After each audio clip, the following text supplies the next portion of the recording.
E aí pessoal, tudo bem? A gente saiu do barroco no outro vídeo e agora a gente vem para o arcadismo.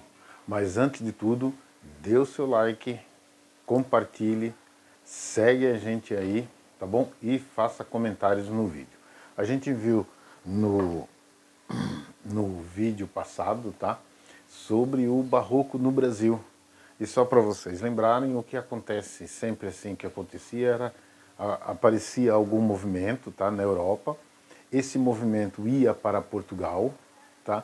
Depois, quando alguns brasileiros iam estudar lá ou iam para cá, ou alguns portugueses vinham para cá, esse movimento aparecia aqui.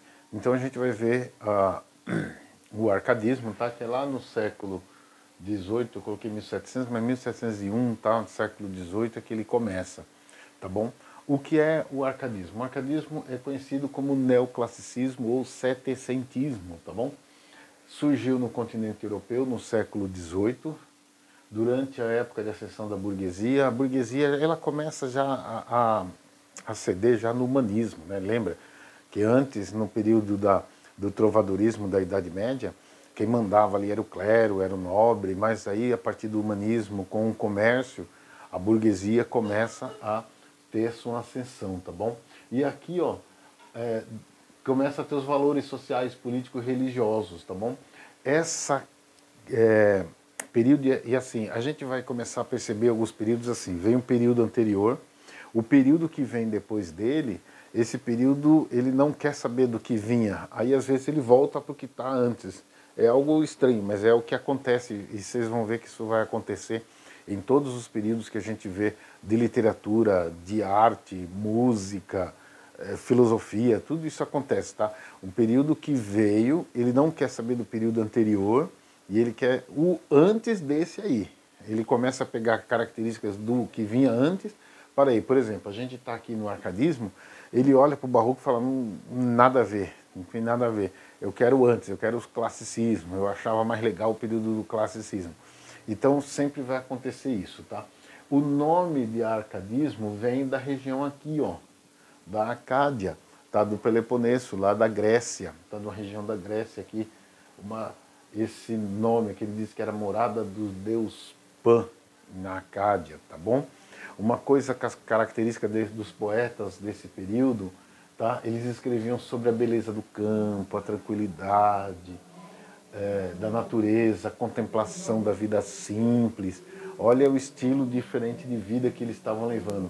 Eles desprezam a vida em grandes centros. Para ele o bom, tá?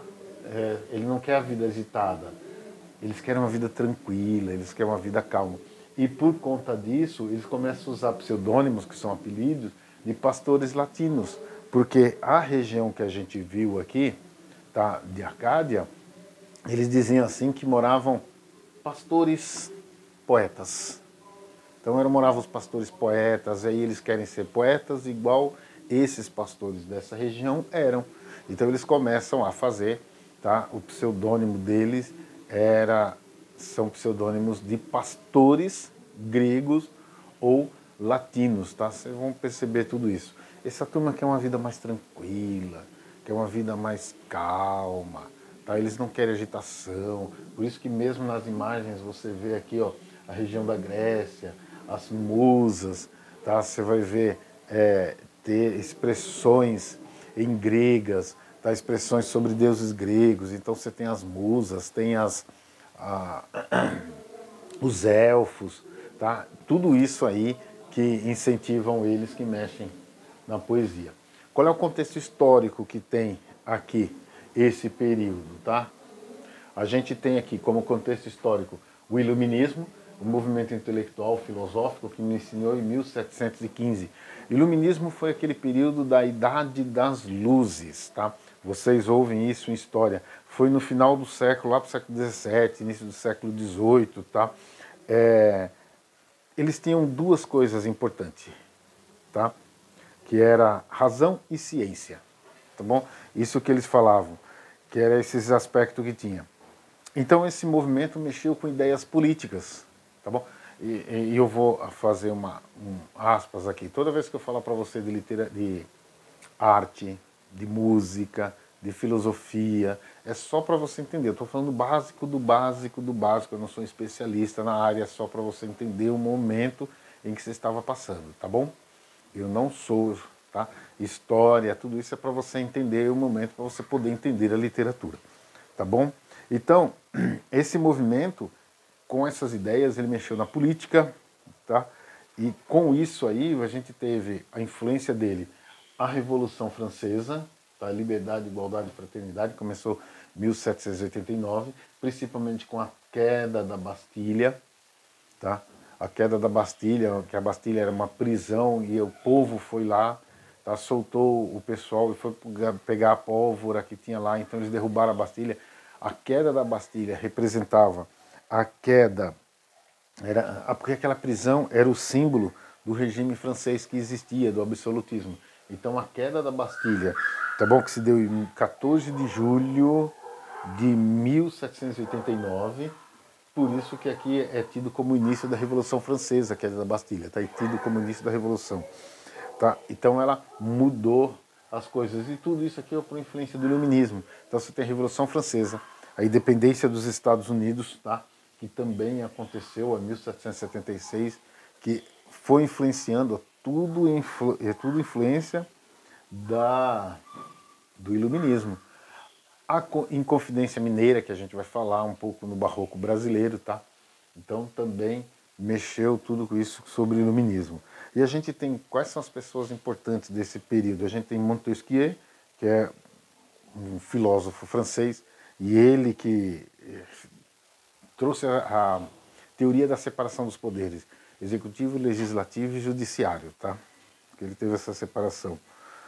Voltaire, tá? Francês também, que ele era oposto à religião. Benjamin Franklin, tá? Que ele esteve aqui, ó, influenciando a independência dos Estados Unidos.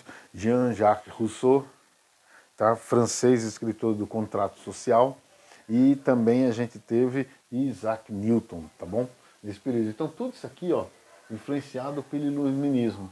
Aí a gente tem a ascensão da burguesia, mas por causa da expansão do comércio. O êxodo rural, que já começa lá no humanismo, depois se torna forte no classicismo, as pessoas saem do interior, saem e vêm para cá, tá? Vai para cá, não, vai para cidades, os burgos, que é isso, por isso que é burguesia. Revolução Industrial, tá? Que começou lá na Inglaterra, tá bom?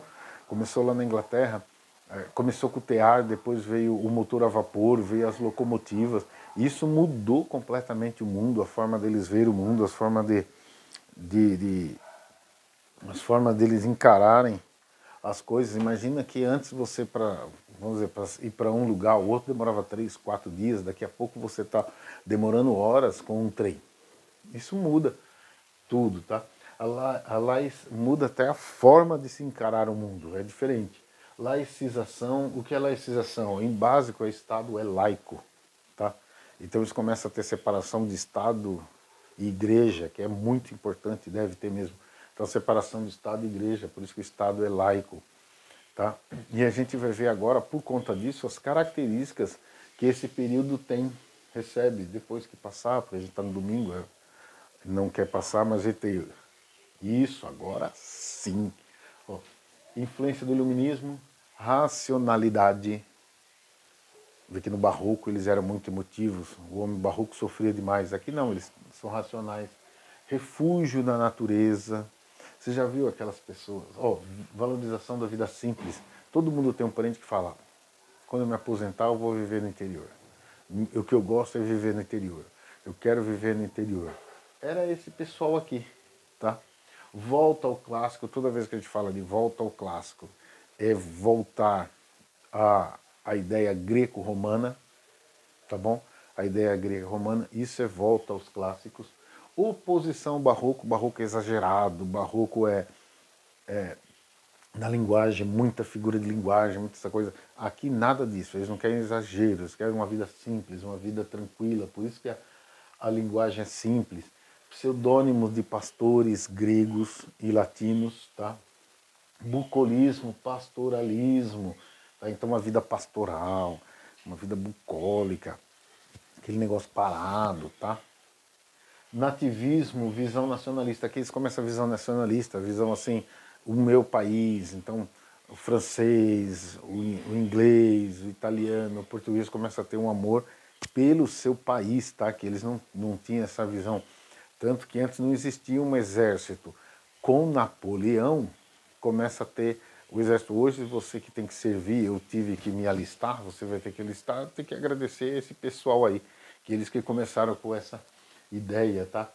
Expressões de latim, como eles estavam vivendo esse período, eles criam muitas expressões em latim. Então, ó, carpe diem significa aproveite a vida, aproveite o dia, viva o melhor. Você não sabe se vai estar vivo amanhã, tá?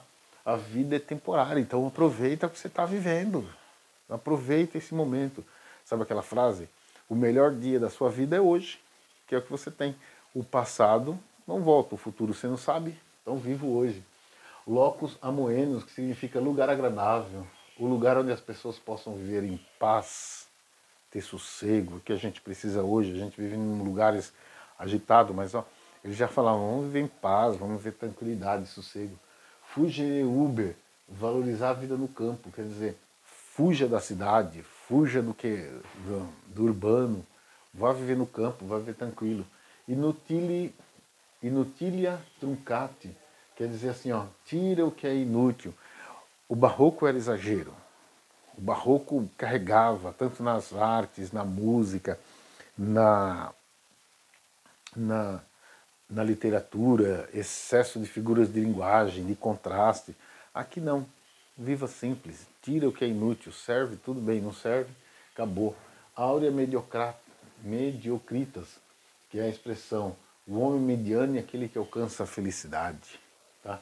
Não se devendo assim procurar riquezas, não procure riquezas, não gaste seu tempo, não gaste sua vida procurando por riquezas, por bem.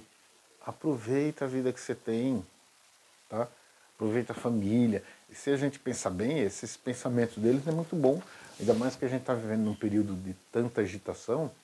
Aproveite o momento, aproveite sua vida, aproveite sua família que você tem aí, tá? Aproveite cada estilo. O arcadismo em Portugal, ele teve início em 1756, tá? Lembra sempre, alguns lugares da Europa, Portugal, depois o Brasil, tá? Com a fundação da Arcádia Lusitana, em que reunia intelectuais, artistas para discutirem arte. Imagina, o pessoal senta lá para discutir arte, que beleza! Tá? Portugal passava pelo período de reestruturação. Com a Revolução Industrial, Portugal começa a perder sua força. Lembra que no quinhentismo Portugal era uma potência. Quando eles descobrem ouro no Brasil, quando eles começam a explorar o Brasil, eles se tornam ricos. Só que com a Revolução Industrial eles começam a perder, porque Portugal demorou a entender a importância da Revolução Industrial, tá? Então o país é tomado por clima de renovação. Ele percebe que precisa mudar algumas coisas, tá? E a gente tem os principais autores portugueses desse período, tá? Autores portugueses, depois a gente vai falar dos autores brasileiros. E aqui nós vamos ver nós veremos os principais autores portugueses. Manuel Maria Barbosa de Bocage, que escreveu Morte de Dona Inês de Castro, Ligia e Lídio. E Bocage é um autor que foi muito mal interpretado na época, tá? Mas ele foi um dos bons autores do período. Antônio Diniz Cruz e Silva, Pedro Antônio Correia, Marquesa de Alonar, Francisco Freire, Domingos Reisquita, Nicolau Tolentino de Almeida e Filinto Elísio, que são os nomes portugueses mais importantes desse período, ok? Aqui a gente termina esse movimento, tá bom? Um abraço a vocês, fiquem com Deus e até a próxima. O próximo a gente vai falar do arcadismo no Brasil.